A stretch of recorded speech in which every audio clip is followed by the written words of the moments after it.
Ms. Cheryl Chan.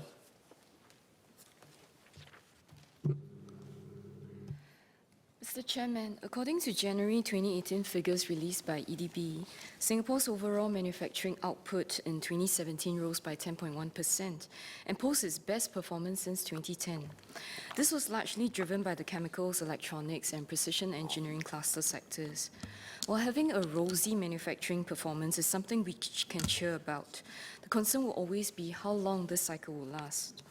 I note that the electronics sector is likely to continue performing given the strong external demand for semiconductors and computer peripherals, but there are other sectors that we would have to review, like the transport engineering and biomedical clusters, that continues to be on the decline for several quarters.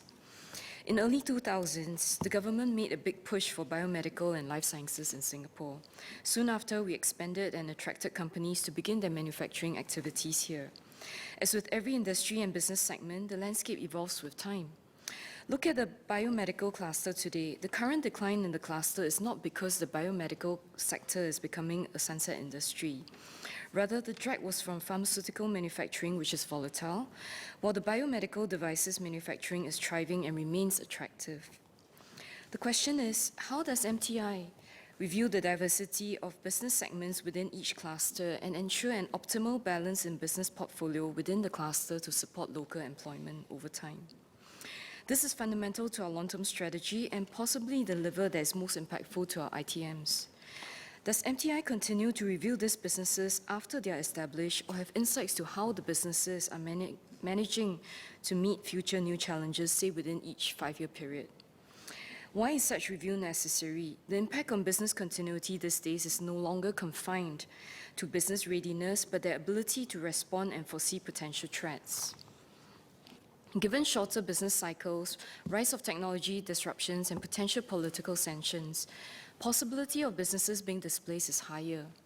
As a result, it will be difficult to have an executable ITM framework if the fundamentals are not firmly plugged in.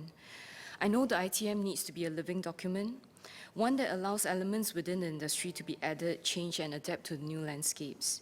On the other hand, it will be difficult to scale up and have effective transformation throughout each industry cluster should there be a need for the base framework to be adjusted constantly. The CFE recommended that Singapore continue to build a globally competitive manufacturing sector and retain manufacturing at around 20% of GDP over the medium term. In today's context, most industry cycles are cyclical in nature, including the emerging technologies, which itself is volatile. Can the Minister share how the government plans to support this recommendation? On the same note that I made earlier, the need to understand the industries better also have a bearing on how well prepared our workers are for the future industry involvement. Unless we have more clarity on the longer strategic plan about the type of industry sectors in Singapore that we plan to pursue, we may end up in frequent pursuit of roles playing catching up. While we can entice companies to set shop in Singapore, but our workforce need to be ready with the necessary capabilities if not done in good time. Further, how can our workers effectively transform and switch from one industry to another over a short period? Given the changes to multiple industries, how is the government ensuring the workers can continue to possess the right skills in order to keep doing their jobs or take up new jobs that will be created? I hope MTI will consider the points raised and share the strategic plans for Singapore's industries. Thank you.